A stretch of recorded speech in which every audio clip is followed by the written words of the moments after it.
No vídeo de hoje, gente, a gente vai falar sobre aquele advogado que promete resultado. É o famoso causa-ganha. Gente, estamos fazendo aqui uma série de vídeos, né, nesse canal, você pode voltar a acompanhar os demais. O primeiro vídeo a gente já falou sobre a dificuldade da escolha, né, entre advogar, concurso público e depois optou por advogar, qual área seguir?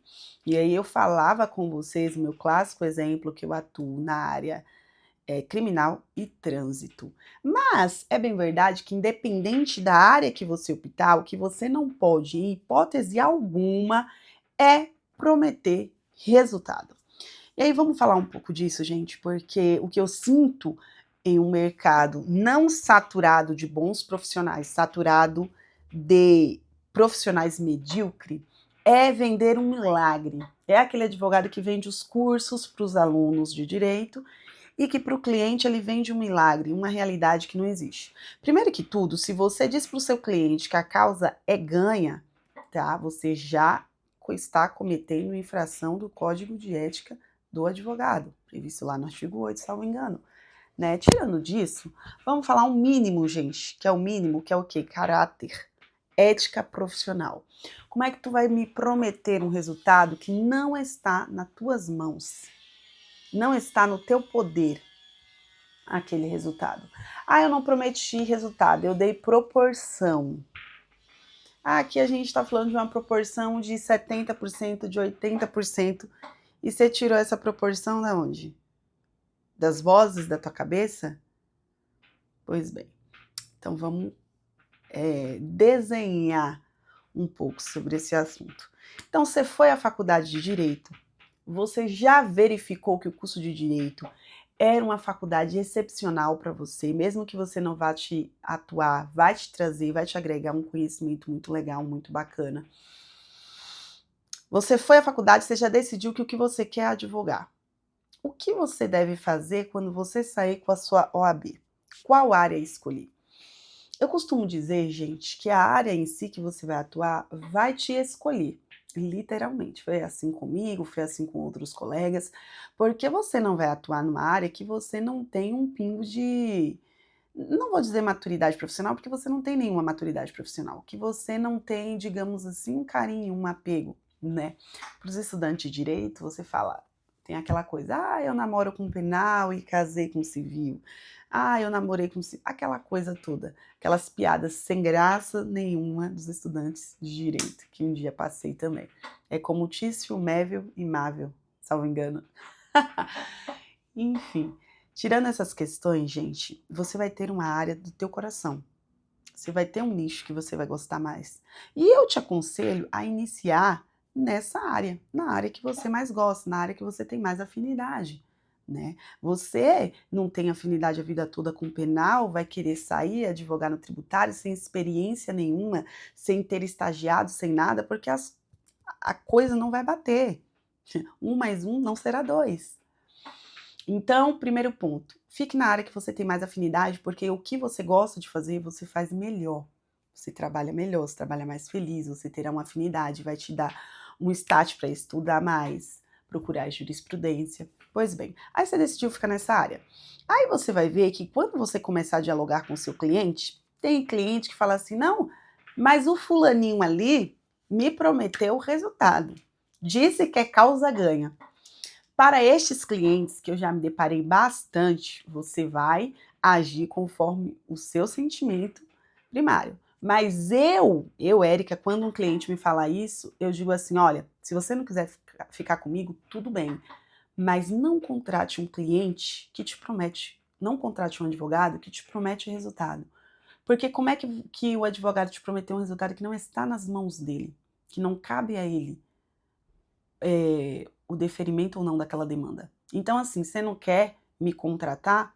Não tem problema algum, tá bom? Já sabe o meu contato para indicar para um colega, eu sempre faço uma brincadeira para quebrar aquele clima.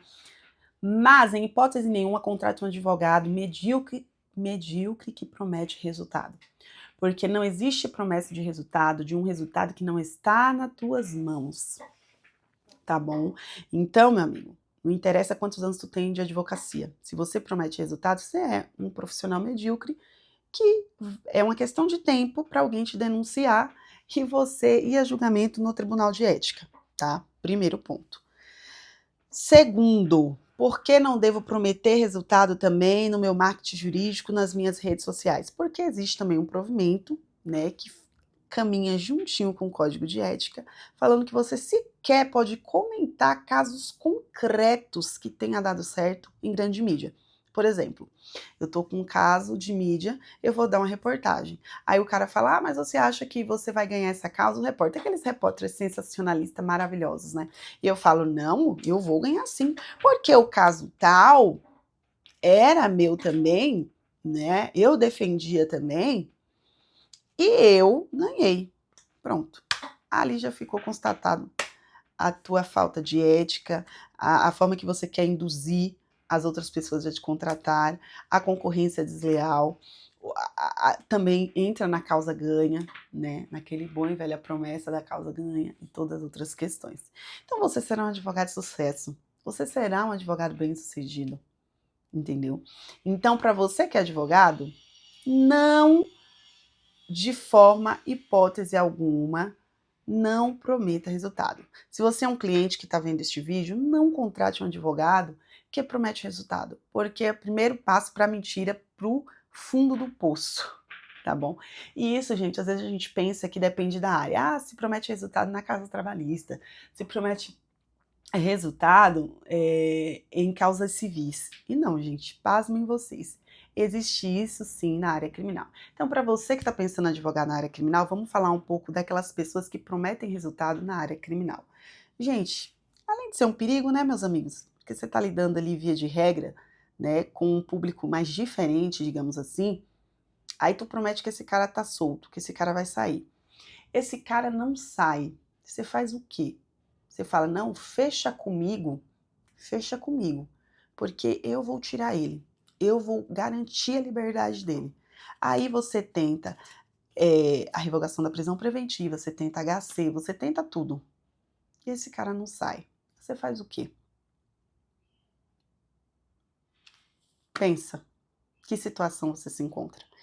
Então, até na área criminal, eu já me deparei com uns advogados de portas de cadeia, né? Que se você quiser atuar na área criminal, você vai receber aí esse nome carinhoso, esse apelido carinhoso, porque pensam que todos os advogados são iguais.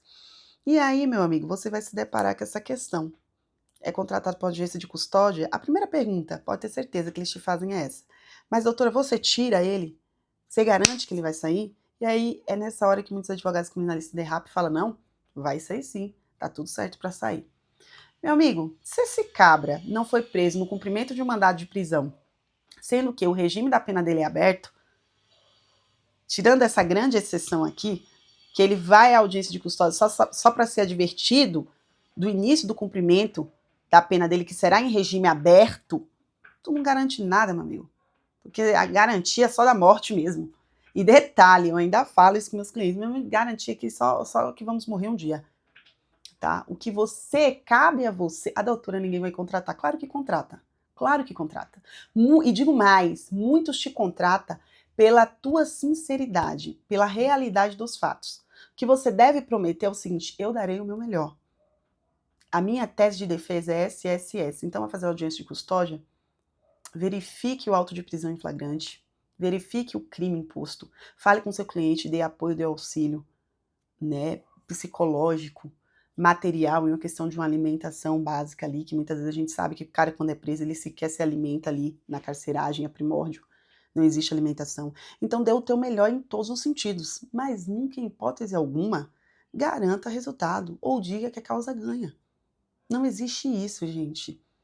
E eu digo mais para vocês, vai muito além da área que você quer atuar, que nesse caso um risco a mais, né, no caso eu estou dizendo aqui da área criminal, vai muito além de um possível processo no código de ética, você lida com as emoções da pessoa, com o apego emocional da pessoa, porque muitos clientes já vieram a mim e falaram, não, mas o fulano disse que a causa ganha, a causa certa, eu só estou fazendo uma pesquisa para ver qual vai entrar, mas eu já sei que a causa ganha.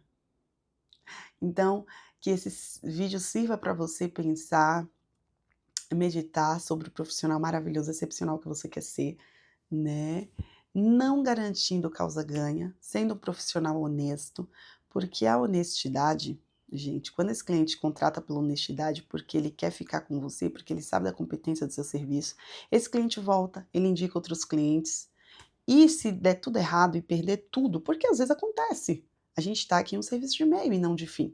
Ele vai saber, nossa, mas a doutora sempre me deixou informado que poderia ou não poderia ocorrer, como seria, o que poderia ou deixaria de acontecer. Então eu não estava enganado. Até porque, gente, a perca de um contrato tem muitas consequências. No âmbito criminal, aquele cliente não vai sair, ele vai cumprir pena. No âmbito civil, existe custas processuais, existe honorários de sucumbência, existe até multa de má-fé. Isso acontece muito na área de direito de trânsito. Eu falei para vocês que eu atuo em trânsito e criminal. No trânsito, a gente entra em processos contra a fazenda pública. Muitas vezes esse cliente chega te tacando terror, mentindo para você. A gente às vezes sabe que é mentira, mas a gente entra porque em primeira instância, ali no juizado especial mesmo da fazenda, a gente sabe que não existe custas processuais. Então a gente entra ali com as ações. Só que muitas vezes acontece desse cliente perder e ele se recusa em perder. Mesmo você falando de todos os riscos. Aí que ele fala, eu quero recorrer. Em segunda instância, já tem custas processual, chama recurso nominado, né? Então ele tem que recorrer da primeira e da segunda. E muitas vezes o juiz, lá na segunda instância, verifica toda aquela situação e fala: ah, não, aqui ele vai pagar um pouquinho. Além de condenar nas custas, ainda aplica uma multa de má-fé pela mentira deslavada do cliente.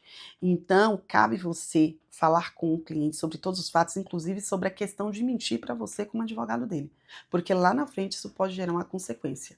No âmbito civil, a gente sabe consequência monetária, né? Pior no criminal, que a consequência é bem outra.